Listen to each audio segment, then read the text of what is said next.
मेरे सहयोगी राम इस वक्त हमारे साथ है। राम, मैं आपसे जानना चाहूंगी इसकी टेक्निकलिटीज, जो इंतजामात हैं उस पर हमने काफी डिटेल में बात की है, लेकिन मैं आपसे जानना चाहूंगी जब ये कंट्रोल्ड एक्सप्लोजन की गई, वाटरफॉल इम्प्लोजन टेक्निक का इस्तेमाल किया गया, आपने क्या देखा और क्या डस्ट, जिसके लिए कहा जा रहा था 12 मिनट का वक्त लगेगा सेटल होने में, क्या डस्ट अब सेटल हो चुकी है?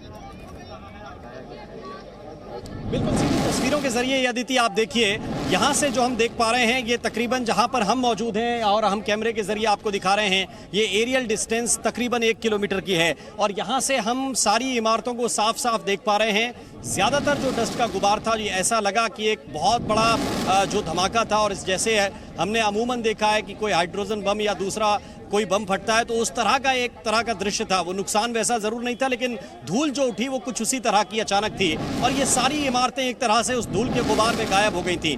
ये जेवर के लिए पति के साथ झगड़ा नहीं करती, बल्कि खुद जेवर बनाकर बेचकर महीनों तक लाखों की कमाई करती हैं।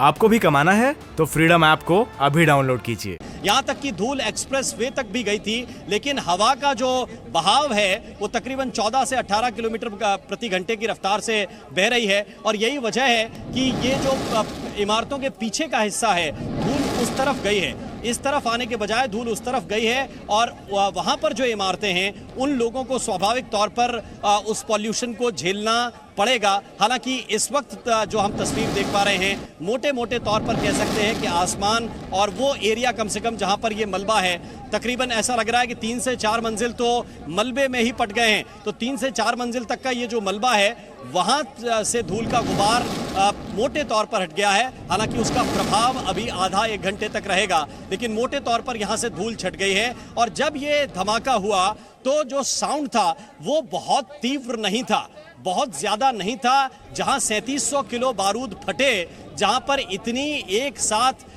स्टील हो, सरिया हो, सीमेंट हो, वो फटे और आवाज उतनी तीव्र नहीं थी। इसीलिए इसको कहते हैं कि ये एक्सप्लोजन नहीं इम्प्लोजन था और बहुत ही कंट्रोल था। जैसा दावा किया गया था कि इमारत इधर उधर नहीं गिरेगी, सामने की तरफ गिरेगी, जो विजुअल हैं जो दर्शकों ने देखे हैं वो बिल्कुल उसी तरह से जैसा कि अंदाजा लगाया गया था वही था। हालांकि जो हम तस्वीर देख पा रहे हैं, इमारत के कुछ पर्दे जो फैब्रिक शीट है वो फटी जरूर है, लेकिन ये नजदीक जाके ही पता चलेगा कि कितना नुकसान हुआ है। देखिए, लार्जली जो पूरी एक्सरसाइज है एज पर प्लान्स थी और उसका एग्जीक्यूशन बिल्कुल एज पर प्लान हुआ है। बाकी अभी एक्सपर्ट टीम्स जो है वो मौके पे हैं, वो असेसमेंट कर रहे हैं।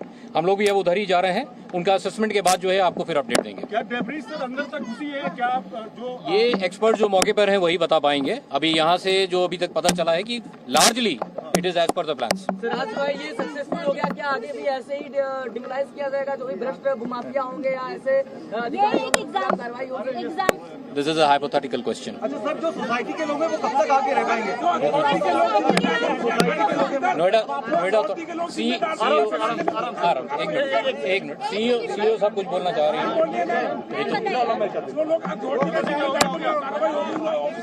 ब्लास्ट लार्जली सक्सेसफुल है।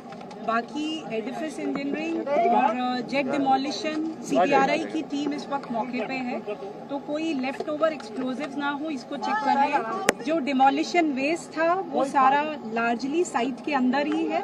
थोड़ा सा मलबा रोड पे और एटीएस की वॉल की तरफ गया है। बाकी जो लार्जर डिटेल्स हैं साइट पे चेक हो रहे हैं। डस्ट क्लाउड जैसा हम सभी लोगों ने देखा इमीडिएटली डिसिपिएट हो गया था।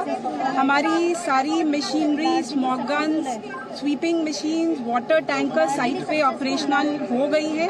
With in half an hour जो अंदर का जोन है जो बैरिकेड किया गया था, जैसे ही अंदर से क्लियरेंस आएगी अंदर की साइट में भी क्लिनजिंग का काम शुरू हो जाएगा। तो लार्जली ऑल इज ओके। बाकी जो डिटेल्स है they will be clear more after 1.5 घंटे बाद।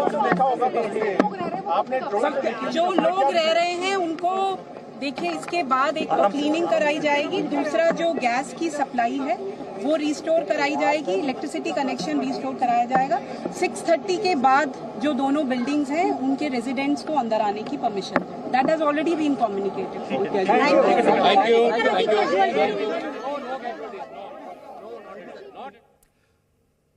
आपने पुलिस कमिश्नर को सुना, नोएडा अथॉरिटी की सीईओ को सुना और उनके मुताबिक लार्जली एज पर प्लान, जैसा प्लान था उसके मुताबिक ही ये कार्रवाई रही, जैसा प्लान था उसी के मुताबिक ये टावर ध्वस्त हुए।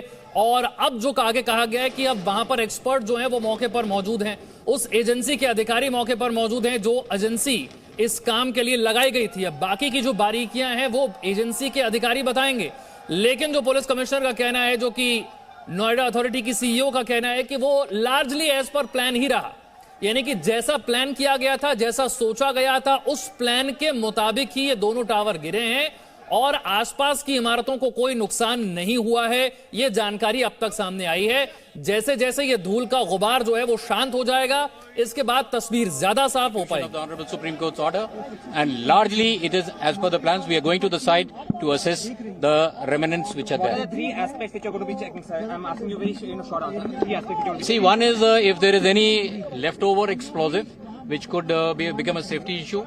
Second is about ये जेवर के लिए पति के साथ झगड़ा नहीं करती, बल्कि खुद जेवर बनाकर बेचकर महीनों तक लाखों की कमाई करती हैं। आपको भी कमाना है तो फ्रीडम ऐप को अभी डाउनलोड कीजिए।